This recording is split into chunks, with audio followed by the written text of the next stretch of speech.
My short film is called I'm Gonna Be Here, and it's about an older woman of color and her struggles with HIV, but really how her strength in dealing with HIV. I can sort of consider myself a semi-well-informed, super liberal Berkeley person. And I didn't consider myself super well-educated about HIV, but I considered myself somewhat well-educated and knowledgeable, and I knew people who were positive, and I was not uncomfortable with that at all. And then I was in a film class where we focused on women and HIV. And all of a sudden I realized, oh my God, this is something I really know nothing about.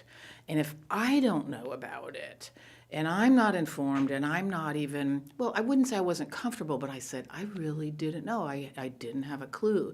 And I thought, if I am not informed about this, I bet you other people don't really know. I think it's to really, I wanted to inform myself, and also started to find out that the stories of women with HIV were in some ways had parallels with men, and the types of men that I knew, mostly gay men, but in some ways were an entirely different story. And a lot of these women were, very smart, very empowered women, but had a completely different experience that I felt like people needed to know about.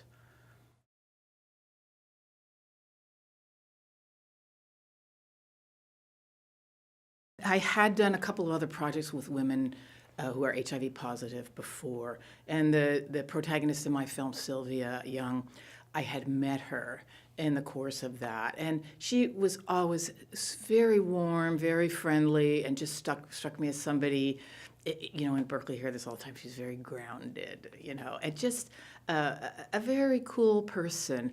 And but she hadn't been interested in participating before, but I thought there was something kind of compelling about her, so I approached her about doing this.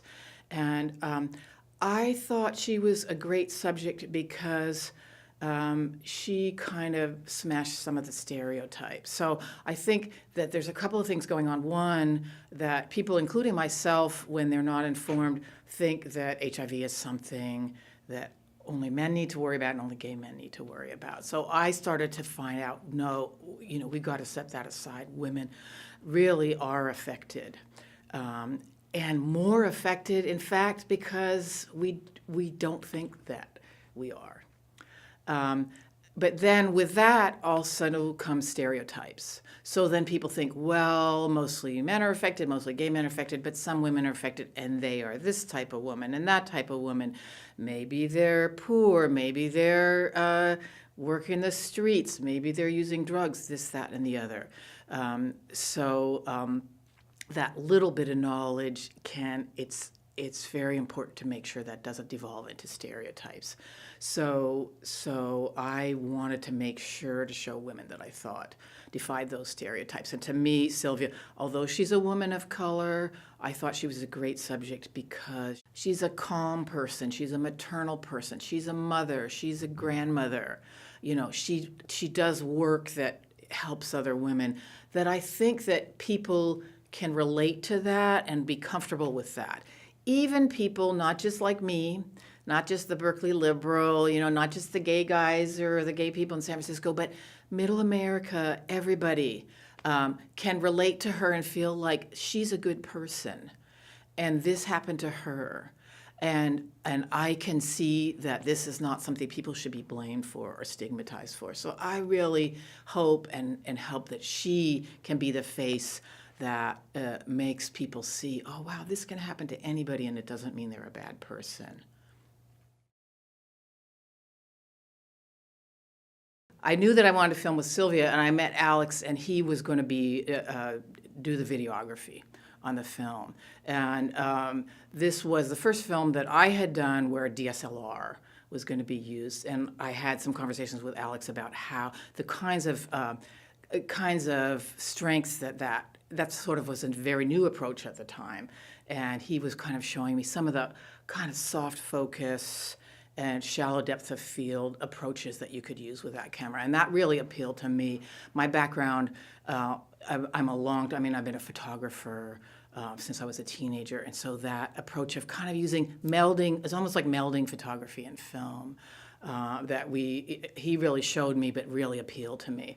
I found that to be something that really drew me in and really worked also for Sylvia. So we could just really show her, but also use the camera to give a feeling for her and her environment. So really the film is pretty much set entirely in her home, on her front porch, in her backyard.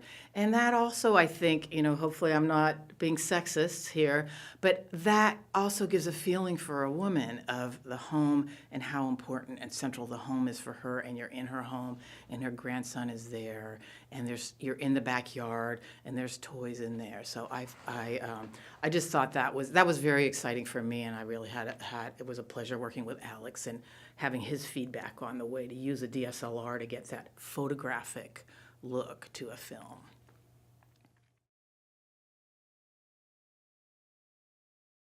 I really want to educate people about what is going on with women in HIV. And in a way, I said that Sylvia, it sort of smashes the stereotypes about women with HIV, but in a way, she also fits, she's sort of on the cusp, but she fits into that model as well. Women of color are hugely affected by HIV, okay? Let's not forget that white women are affected, but women of color are disproportionately affected. Low-income women are disproportionately affected. Sylvia herself is not low income, but the women she works with, many, many, many of them are low income. And I really think that people are not aware enough of that. And again, it's one of these kinds of things that's obvious once you know it, but too many people don't know it, that not only gay men are affected, women of color are affected, and low-income folks are affected. And so the epidemic has really transformed into an epidemic that is disproportionately affecting women and poor people who are vulnerable. And so in the community of gay men, a lot of great things have come out of it. There's been a lot of it's a kind of a irony, a bittersweet irony that in the gay male community, HIV brought people together and empowered people. Okay, it hasn't, I don't think, sufficiently done that in communities of women, communities of color, and low-income communities, because those are communities that are already vulnerable, that are already disempowered. And then when you take a woman who's low income, woman of color, she's disempowered in that many different ways. And so these are people that I think we need to band together to recognize that that's an issue in that community and figure out how to combat it in that community. Making the film and working with Sylvia really reinforced in me the idea that the solution is not outside. The solution is not to get more people in white lab coats, get more people who are experts, and so on, but to really work with and learn from people who are positive, and particularly to help women, we need to work with and learn from women who are HIV positive. And Sylvia, to me, really reinforced that idea of that women helping women. Again, not to be sexist, but women helping women that's what women some women seem to have that knack, and we need to tap into that of like women who become HIV positive. There often seems to be this trajectory. They're in denial, they come to terms with it, and then a part of that trajectory is they say, I don't want anybody to go through what I went through, and that's why I feel compelled to turn around and help other people who are HIV positive. So to me, Sylvia, it's not like I had never seen that, but Sylvia is the perfect, really beautiful embodiment of that giving back. Well, it's 30 plus years into the pandemic, and it's astonishing, but very, very true. We still need to be talking about HIV/AIDS. I think I was talking earlier about I sort of I'm a Berkeley liberal. I sort of thought I was fairly informed. Well, I wasn't. I didn't know enough about who was affected, how much, why, and I teach at San Francisco State, and it's a wonderful place. And the students are wonderful. They are open-minded. They're tolerant. They're eager to learn. They're very, very diverse, and they're uninformed or underinformed. They're uninformed about how HIV is transmitted. How could that happen? How could that be? And they're underinformed about the fact that if they're sexually active, they should be getting tested. If they're sexually active, they should be having conversations with their partner about how to be safe and take care of themselves. They're underinformed about the fact that communities of color, and many of my students come from communities of color are at great risk. They're underinformed about the fact that women are at great risk and people who aren't gay are at great risk. And so we are not doing enough to spread the word, and we're not doing enough to spread the word in a way that's not fear-mongering, but just raises awareness and combats stigma. So what I'm doing, for example, women like Sylvia, other women, Roxanne Hannah Ware, who's in the film compilation, come to my class and they speak to people. And part of what they convey is information, like how to protect yourself, make sure to get an AIDS test. But part of they convey is the fact that, hey, look, I'm HIV positive. Would you know if you hadn't met me? No, you wouldn't know. So what does HIV look like? We have a stereotype. It's not the truth. So I think that more than anything has an impact on people of like, wow, this person is HIV positive. I wouldn't have known it, and now I know. And I can't tell you how many people after my class will go up and somebody comes and speak, and they'll have a row of students going up to give them a hug. And I think that goes beyond just conveying information. That really goes to not just informing people in their head, but changing the way people think in their hearts about HIV.